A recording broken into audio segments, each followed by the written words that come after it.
Welcome, and not just to you, but to a new colleague who joins Crimewatch tonight, Fiona Bruce.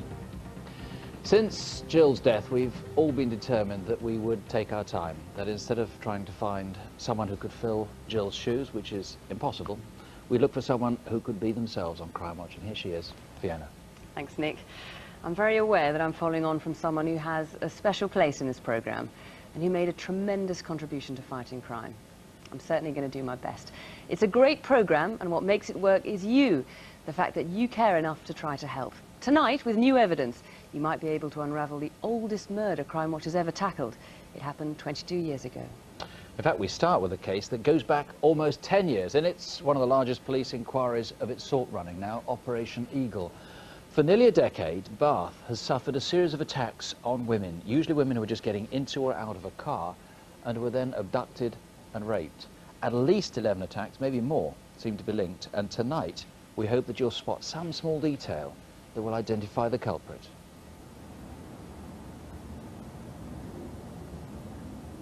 You're just in the wrong place, the wrong time.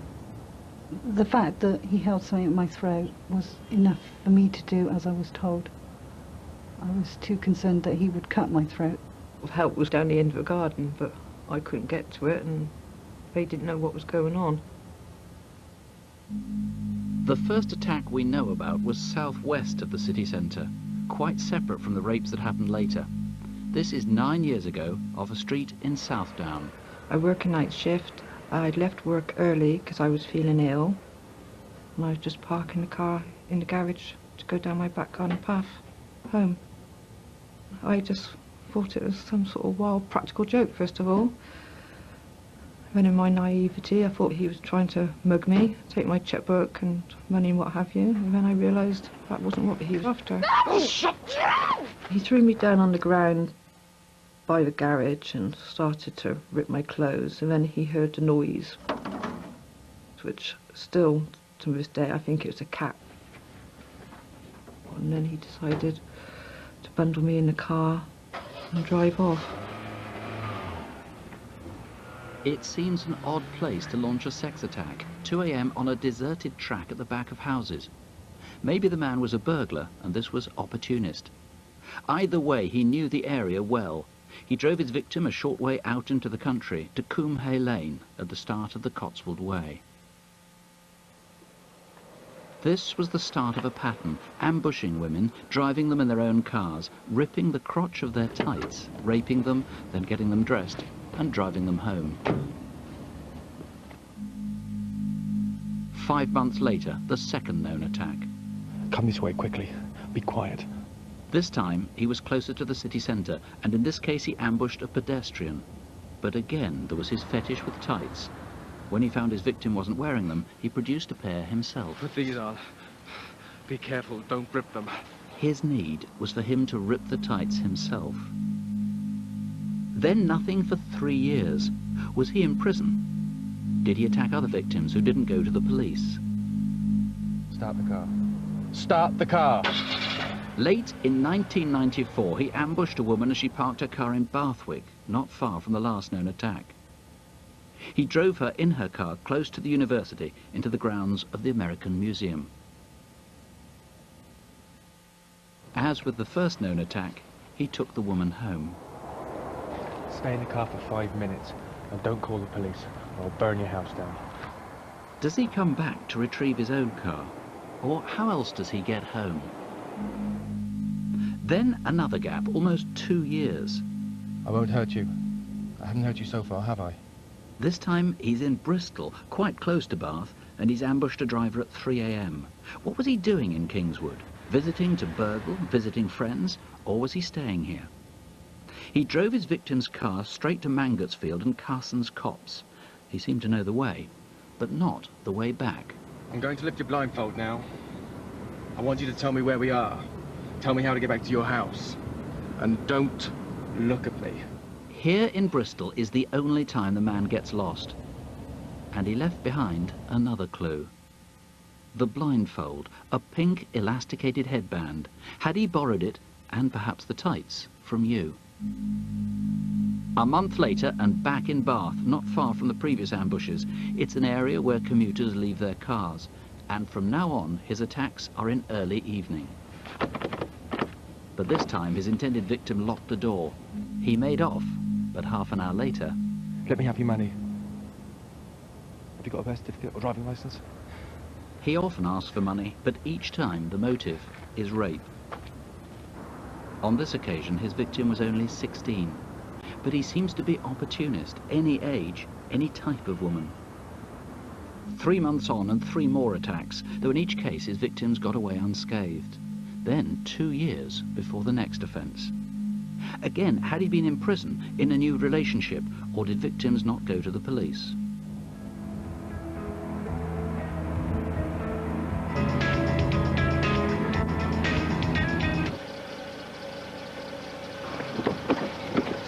Take your safety belts off. Don't move or I'll slash your face.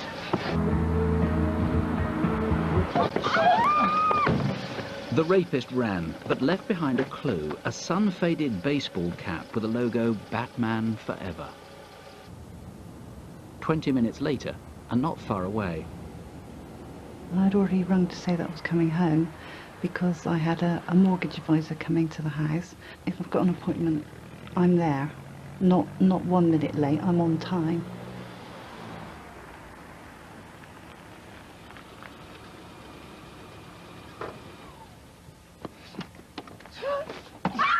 Move over.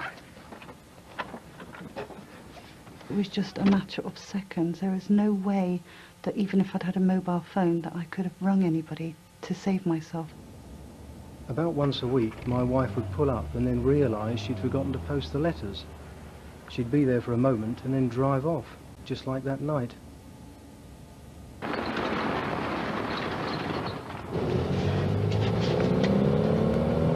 Are you going to kill me? Shut up. My head was working, but my body was floppy, as if it didn't belong to me. I had to try and remember everything. The guy had, I would say, quite a normal physique. He wasn't fat, and he certainly wasn't skinny or bony. He wasn't a hairy guy. Even though my head was squashed on his thigh, I couldn't smell washing powder or sweat. Really strange. Someone who was very well scrubbed. My car is really old. It does stall, and I couldn't get over how he drove the car as if he'd driven a Mini Always. Having taken his victim past Monkton Combe School, he changed his mind and turned around, now heading back into the country. After 15 minutes, he arrived back at the far side of the school. It's a remote spot often used by lovers, but in this case, it was rape. When the car did stop, he put a blindfold over my eyes. I couldn't see anything. I couldn't see down to see my toes. I didn't know what was going on. I was so scared, so frightened. Even when it was all happening, it's still the thought of, am I going to get away? I had a watch on, and because the interior light didn't work, he used my lighter to look at my watch.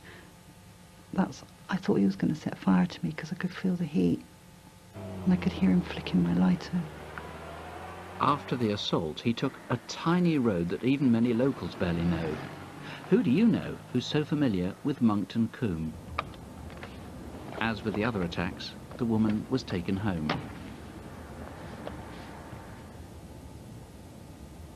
And I'm not going to let him change me and push me into a corner. Bastard. Bill, you've so slight a description of this man. Who can help and how? Although we've a vague description of this offender, we know he's white, he's 5'8" to 5'10", he's approximately 30 years of age. What we do know is about his sexual behaviour. We know about his fetish for tights, the fact he needs to rip the crotch.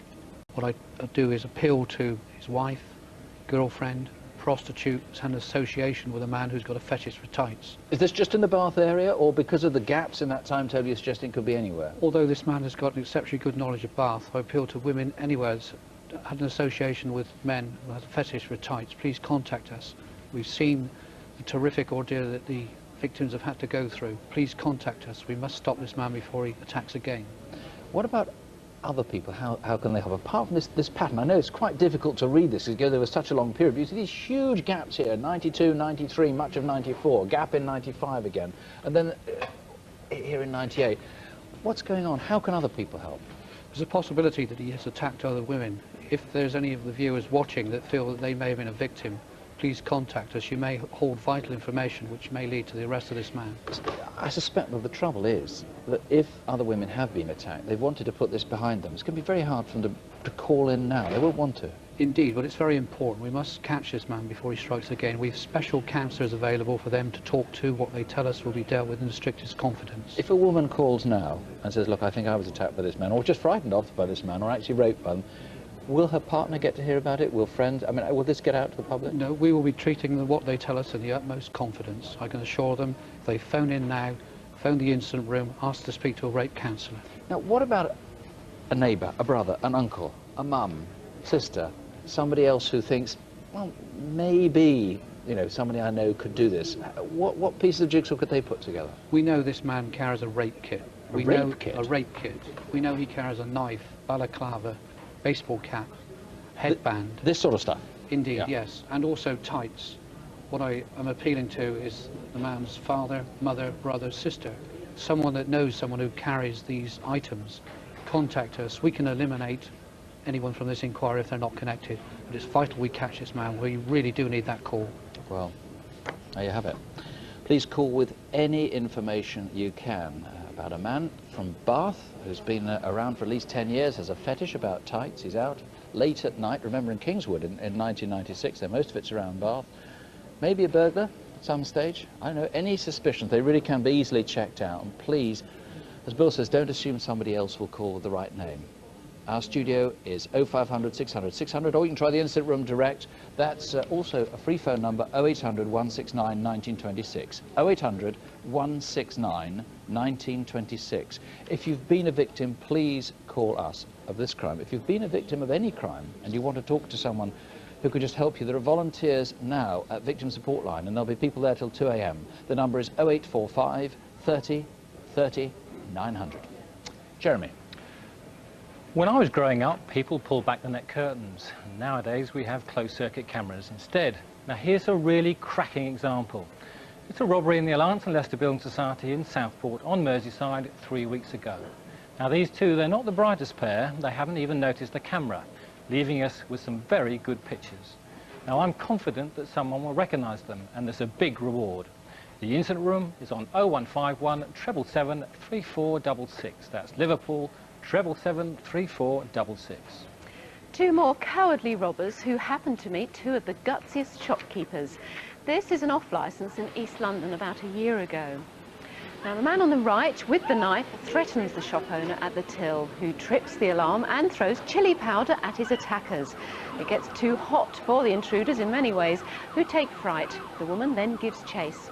After a year, these two may think they've got away with it. Please help make sure they haven't and tell us who they are. 0500 600 600, or you can ring the local police on 0171 230 2061. That's 0171 230 2061. Now, let's go back to an August bank holiday in 1977. That was the year of the Queen's Silver Jubilee. We're about to piece together clues from a murder, a case that's been reopened thanks to the progress in new DNA techniques. Mary Gregson lived in Shipley in West Yorkshire with her husband and their young son. Their home was beside the Leeds-Liverpool Canal. And the policeman that you're about to see is one of the officers who worked on the case all those years ago.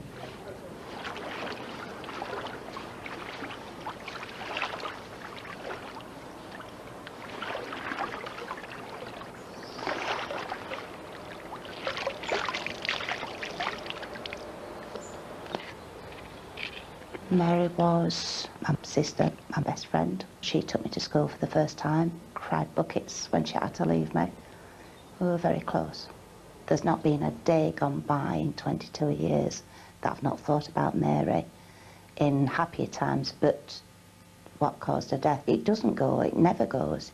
It seems a long time since I saw her. But a lot of things are very vivid. It's just like yesterday.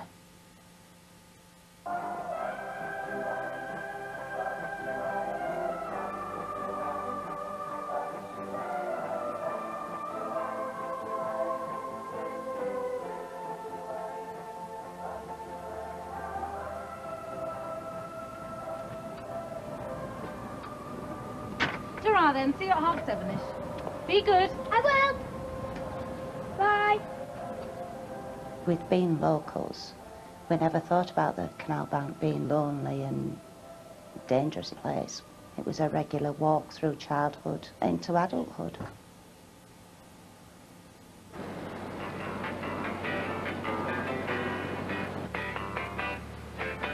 You've done it all. You've broken every code. I got to know Mary when I first got married and I went to live next door to her. Became friends and we stayed friends even when I moved away. She was working with me at Salts Mill. That was a meeting point on the canal side. And if I was there first, I'd wait, you know, watch, see if I could see her coming, or vice versa. Which is what I did that night. I stood and watched for her, and of course she didn't appear. Soon afterwards, another woman was also heading for work and had a disturbing encounter.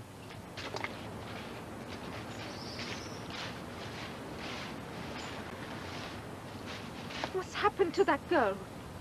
What you do with her? Nothing. She fell off the wall. What's her name? Where she live? You know where girl lives? House by the canal. There are no houses there. What's your name? You want help? I get ambulance. Police. I don't need nothing. The witness heard Mary moan and remembers the man as in his early 20s with fair or light brown hair. Now he'd be in his mid-40s.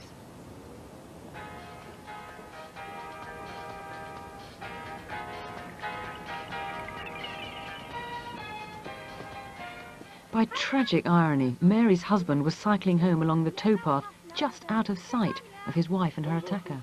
I won't. On you go.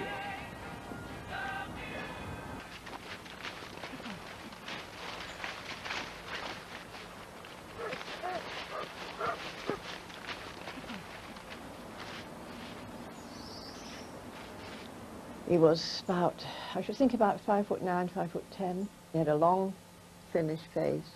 His eyes were just piercing. They just held me, and they've held me ever since. And at his feet, lying straight out in a straight line, was a youth, I thought. I just thought it was extremely odd, but it never occurred to me that she was dead.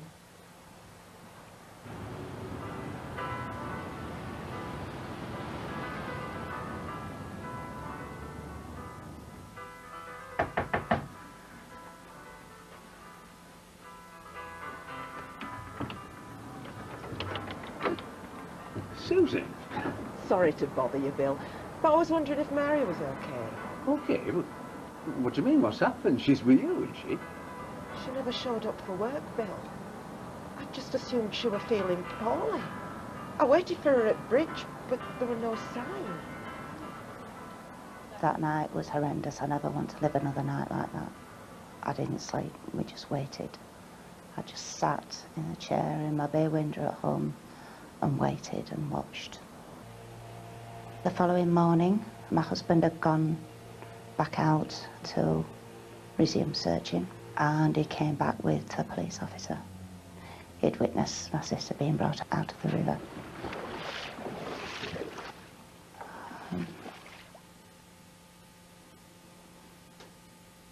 And that's when we realised what had happened. As time goes on, you still keep hoping, you never stop hoping that somebody's going to be caught. I want to know why somebody could attack somebody like Mary. Now, Brian, this tragedy ripped this family apart, didn't it? Not only did Mary die, but a few years later, her husband died of a heart attack near the scene of the murder. Her son was then left an orphan. Now, we're 22 years on now. Realistically, what chance do you think you've got of finding the man who did it? Well, we now have a DNA profile of the offender. And what this means is when we're eliminating or indeed implicating the suspect, all we have to do is take a mouth swab called a buccal swab. That's a very simple procedure. It's very quick, it only takes a few seconds, and it's totally safe. Now, because of the DNA, it's not so much witnesses you're after now, is it? Because after 22 years, people's memories are going to be a bit shaky. It's names you want, isn't it? That's right, yes. What I'm trying to do is reach everybody who may have lived and worked in Shipley in 1977 and have now moved on. I want to tell those people that we've reopened the investigation into Mary's death and ask them to contact us if they've got any idea at all as to who may have been responsible. Now, the people that lived in that community in Shipley, is it the kind of community that the people who lived there then are likely to still be living there now? No, not necessarily. For example, the John Lang's construction company and many other smaller subcontractors were building the headquarters of the Inland Revenue, and also there were many mills, engineering firms along the canal towpath that have now shut down and people have moved on. Now, some people might think perhaps that after 22 years this matter should be laid to rest, but we heard from Mary's sister there, the family very much want to catch this man, don't they? They certainly do, and the first point I'd like to make is that we never close a murder inquiry. If any new information ever comes to light, then it's investigated. We've also got a duty to Mary so that she can rest a little easier, and also to a family, the two sisters and a son. They need to know who killed their mother and the sister, and perhaps more importantly, why. And we've also got a duty to everybody else out there, because this man, if he's still alive, will only be in his 40s or his 50s, and he's still out there. That's it, he's still out there and he needs to be caught. 22 years seems like a long time ago. It is a long time ago, but rack your brains. If you've even an inkling who might have been involved, call us. We can quickly rule them out if it's not the right person. The studio number is 0500 600 600, or call the Instant Room in Yorkshire on 01274 537 422. That's Bradford, 537 422. A year ago, we appealed about a notorious murder, the death of Michael Menson. Michael, the son of a Ghanaian diplomat, was a quiet and gentle man who, in an extreme case of racist bullying, was attacked in the streets and set on fire. He died from dreadful injuries 2 weeks later, but police thought it was a case of suicide. His family campaigned ceaselessly for a proper inquiry, and his sister Essie and brother Kwesi appeared on Crimewatch along with DAC John Grieve. As a result, new evidence emerged, and last month at the Old Bailey, Mario Pereira was convicted of murder. Harry Charalambos Constantino was convicted of manslaughter. Ozge Chivat was found guilty of manslaughter in northern Cyprus. Hussein Abdullah was convicted of conspiracy to pervert the course of justice. John, you've gone out of your way to praise the role of Crimewatch in this. Actually, the truth is, there was extremely good police work on your part, among others, and of course the most important thing is the pivotal role of the family themselves. Yes, you're right, Nick. The family were utterly pivotal in this case and totally unwavering in their search for justice. But if they were pivotal, it was Crimewatch that levered open the witnesses for us, that led us to the people who knew about this conspiracy and helped the detectives turn the information into evidence. Now, this was a good example of the family keeping this in the public eye and Crimewatch appealing to people to do their public duty. That's what broke this case. You and your unit now, of course, consumed with this other and rather similar inquiry into the Lawrence case. How's that progressing then? Well, this is a very positive inquiry. We will be seeking the help of you and your team here. Maybe next month, maybe the month after, I'll be back. So things are happening there? Yes. John, thank you very much. Well, as the murder of Stephen Lawrence and the murder of Michael Menson shows, racism can so distort people's judgments. They do incredibly stupid things. Racism is deadly serious. So, take a look at these. These are written by an obsessive, a man so consumed by racial hatred that he has spent hours penning almost 100 poison letters to almost anyone he can think of. Do you recognise any of the handwriting? We know it's the same man, even though he's disguised his writing. 2 of the letters were posted in Munich, in southern Germany, in April and in September '98. What was he doing there? Was he working there, linking up with other racist groups, or what? He's been in Portsmouth too, and maybe he lives or works near Harrow in Middlesex. That's certainly where most of the letters come from. They are serious. Let's unearth this man tonight. 0500 600 600, or the police direct, please. 0171 230 4374. That's 0171 230 4374. In my book, preying on the vulnerable is one of the most despicable crimes. We need to find this man who befriended a disabled gentleman who was on holiday in Torquay last summer. Have a listen to his voice taken from a different home video. Turn around again. And again. Turn around again. It's quite good. You can actually pick up that it's got holes in it. You can't see through this one.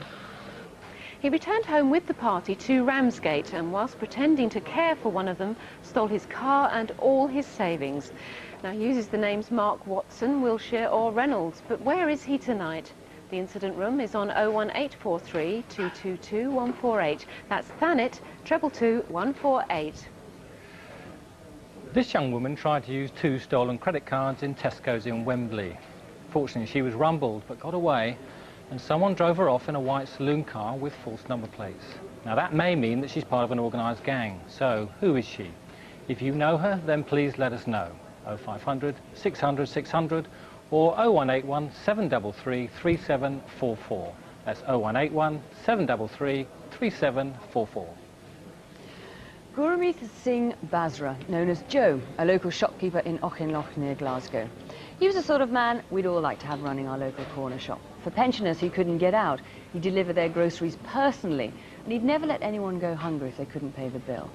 But just after Christmas, the 29th of December at around 6 o'clock, someone walked into his shop and shot him. Other than that, we don't know much more. How many people carried out the murder? What was the motive? What we do know is police want to trace a light-coloured vehicle driving erratically in the village that Wednesday evening. It may or may not be connected. Everyone in Auchinloch knew and liked Joe Basra. They really feel his loss. If you can help, call the Instant Room 0141 532 4462. That's Glasgow 532 4462. Hobbsmoat Road in Solihull on a Tuesday, and shoppers were horrified when a man drew a revolver in the street and threatened to shoot people. His aim was to rob a van delivering cash. We've disguised some of the details at the request of the security firm.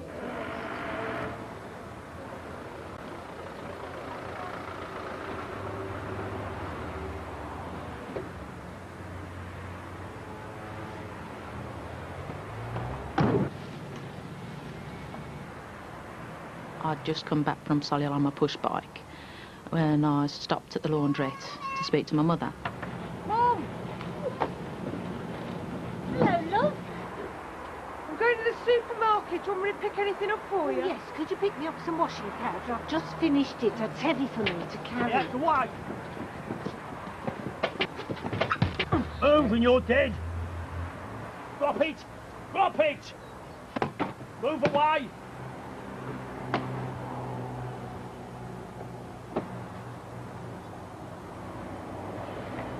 I looked straight down the barrel of this gun and I looked back up into his face and he looked straight at me and I just thought, he's going to shoot me now. He was in his mid-40s, suntanned, very dark eyes, and he had dark eyebrows, medium build, probably 5'7". He's got a gun! Go in, go in! The man seemed to run awkwardly. He didn't particularly sprint off quickly, so perhaps he's got a limp or something, but he didn't seem to run very well. I'm an off-duty police officer. There's an armed robbery in progress on the Hobbsmoat Road. I need an armed response vehicle. 10 minutes later, and a mile and a half away off Chelmsford Road, a resident saw a car that seemed to be on fire. When he reached it, he found red dust in the air, and the inside of the car was coated with red dye. The Rover turned out to have been stolen about a month before. That afternoon, 5 miles away off Peterbrook Road, a local heard a strange sound coming from the verge.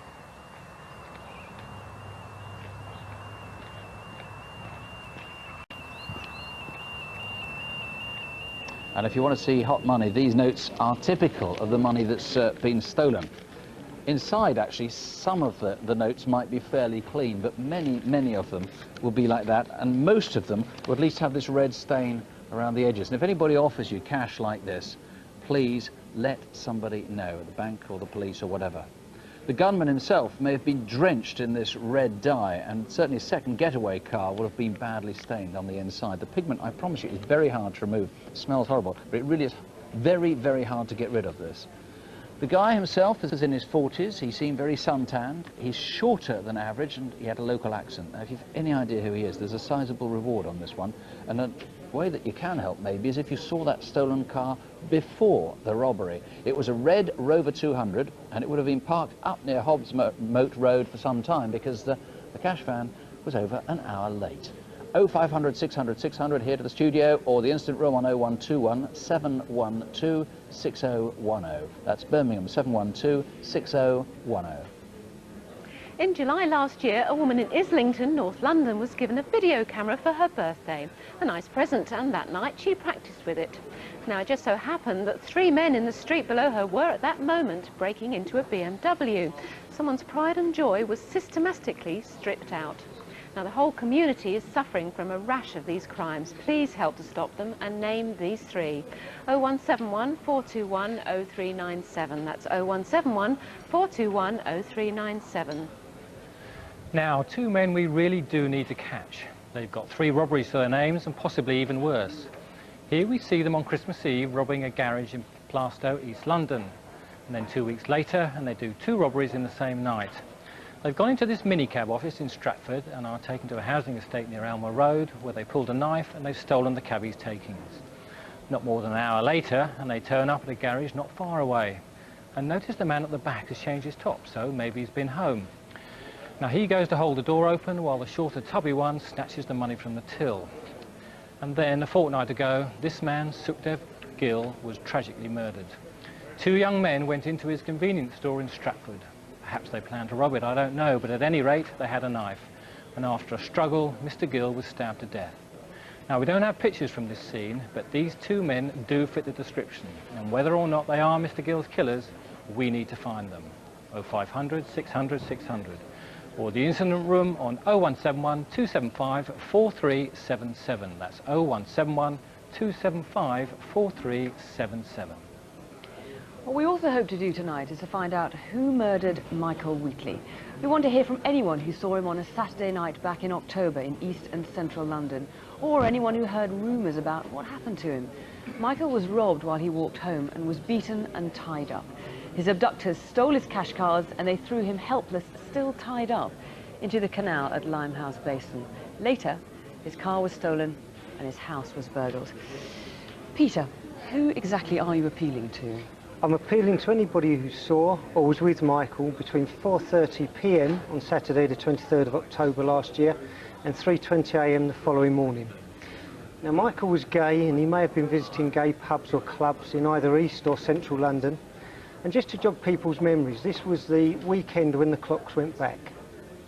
Now, you've got some information already, but what do you still need to find out? What I still need to know is who was Michael with between those hours in particular. Where had he been? Was he travelling home from a night out? And if he was, what route was he taking? Now, you're pretty confident, aren't you, you're going to catch this man? You've got some very, or these men, you've got some very good leads already, and it was a truly callous murder. This man was tied up, thrown in the canal, and just left to drown. Yes, Fiona, this was a very callous crime. Michael Wheatley was tied up, he was beaten, and he was left to drown in a canal. Now, I am very confident that police will solve this murder, and I would appeal directly to anybody that was concerned on the periphery of this crime to come forward and speak to police now. Right, Peter, let's see what we can do tonight. Where was Michael that Saturday, the 23rd of October? His was a truly terrible death. If you know anything, ring 0500 600 600 or Crime Stoppers anonymously on 0800 555 111. That's 0800 555 111. Or the incident room on 0181 345 4356. That's 0181 345 4356.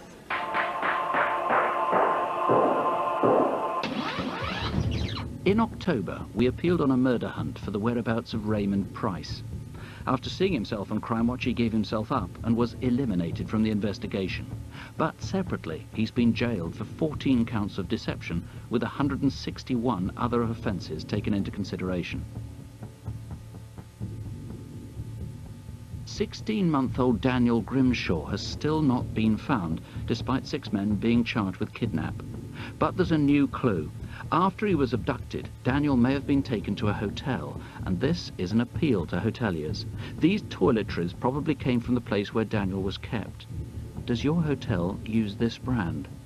And back in November, did you have guests that included a 16-month-old boy and an Asian woman in her 30s, 5'4", with long brown hair? Help reunite Daniel with his mum. One woman in particular has already been in touch twice. Please call again. Daniel deserves it. And you could get a £5,000 reward. As for the calls tonight, the great majority so far have been on a series of linked sex attacks, the rapes that have been going on in Bath, and one of them in Bristol over the last 10 years or so. Not only a big volume of calls, but actually really, really interesting stuff as well. We're appealing now to a woman who was in a phone box who put the phone down to call us back. She was naming someone. We've so far had, it's now just gone up to 6 people who say that they are also victims of this man, and we've had 4 names put forward. So this is looking very promising indeed. Jeremy. Some photos now with people to watch out for, and this is John Richard Bird, and we're looking for him and his father. They used to run a heavy plant company in North London, but when somebody upset them, they gave him such a beating that the victim may end up losing his leg. Now, John Bird is 6 foot with a heavy build. We haven't got a photo of his father, John Keith Bird, but he's sometimes known as Doodles. Now, they've both done a runner, and we need to find them. 01707 335500. That's Welwyn Garden City, 335500. We also need to find this man. Aidan Gerard Phillips is 24, 6 foot tall with a Northern Ireland accent, and in fact he comes from Strabane. He's a bricklayer and moves around quite a bit. 6 years ago he was in Aberdeen when a woman claimed she was grabbed in a street and seriously sexually assaulted. Aidan Phillips was charged with attempted rape but was let out on bail and subsequently vanished. It was a terrible case and the file will stay open until he's found. The incident room is on 01224 386 119. That's Aberdeen 386 119. About a year ago, 2 young lads in Wiltshire were badly injured in the street by a man wielding a 4-foot steel fence post. And as a result, this man, Christopher Michael Byrne, was charged with grievous bodily harm, but then he disappeared. He's 22, he has a West Country accent, but he's known to travel around the UK. And we believe he could be extremely dangerous. And if you see him, don't approach us, call us immediately. 01249 449787. That's Chippenham 449787. If you recognise any of these 3 men, that's John Bird, Aidan Phillips and Christopher Byrne, call 0500 600 600 here in the studio. Believe it or not, the money made out of stolen antiques is second only to the drugs trade, and it causes a lot of grief, as you all know, if you've ever had a burglary. Now's your chance to reunite some treasured possessions with their right owners. Eric Knowles went to Sussex to look over a massive haul put together by police. The objects could have been stolen from anywhere in the country. Do you recognise anything?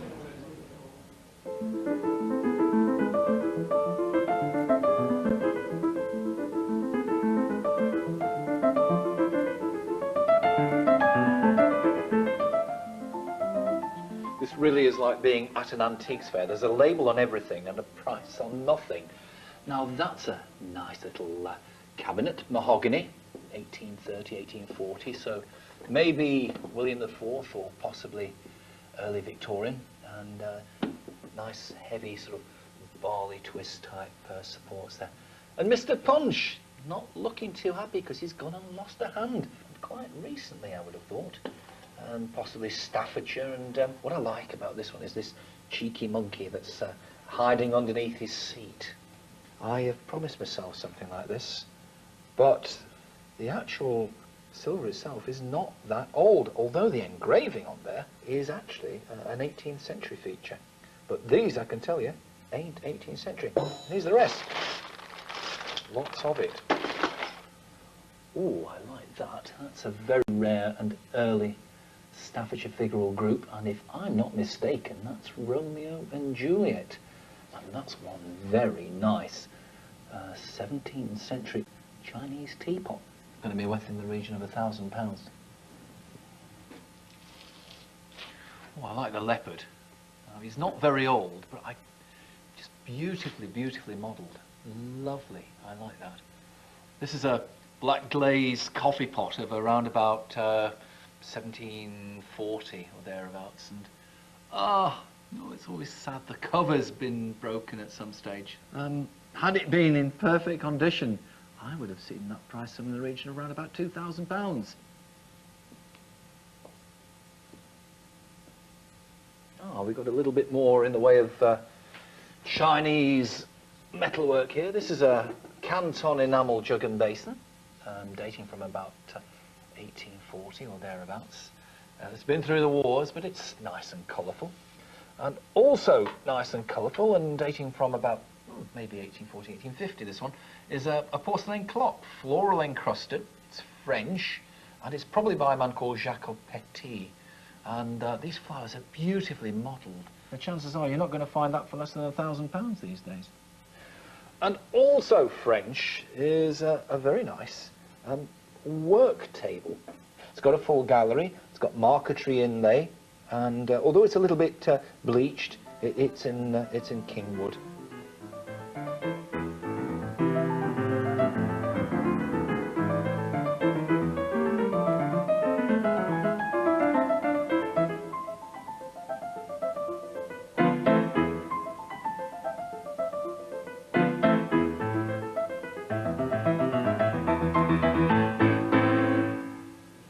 As you can see, a real treasure trove of different pieces. If any of that looks familiar, call the studio, 0500 600 600. Being burgled is bad enough, but a couple of months ago, intruders burst into a house in Tooting in South London, threatening a family with a loaded pistol, this heavy crowbar, and this baton. Not surprisingly, the householder, his wife, and their 12-year-old daughter were absolutely petrified as the men ransacked their home. But this e-fit is said to be almost 100% like one of the offenders. Look at it. Who is he? And what have you heard about this, if anything? Has anyone offered you, too, a watch like this? It's called an Orient watch, and actually, look at the figures round there. It's Arabic numerals, 0500 600 600. These are very, very rare in this country. This was brought abroad, and this is what the guy looks like, 0181 247 8765. That's 0181 247 8765. Please don't turn your back on these crimes. Some are more serious than others, but the effect on those involved or left behind can be devastating. With your help, though, we can do something about it. Our numbers are on CFAX, page 621. You can email us at Crimewatch UK at the BBC, and on any case, call Crime Stoppers, anonymously if you want, on 0800 555 111. Finally, a load of rubbish. These headlines, and not just these papers, lots of them published last week about a rise in violent crime, a shocking rise according to this headline. In fact, if you read the small print that came with the Home Office document for new statistics, you'll find that the new figures include a whole range of minor crimes that were never counted before. You simply can't compare like with like. So the general trend of crime is still down. Join us for Crimewatch Update at 11:40, and if that's past your bedtime, see you next month, Tuesday, February the 22nd. Don't have nightmares from both of us. Good night. Good night.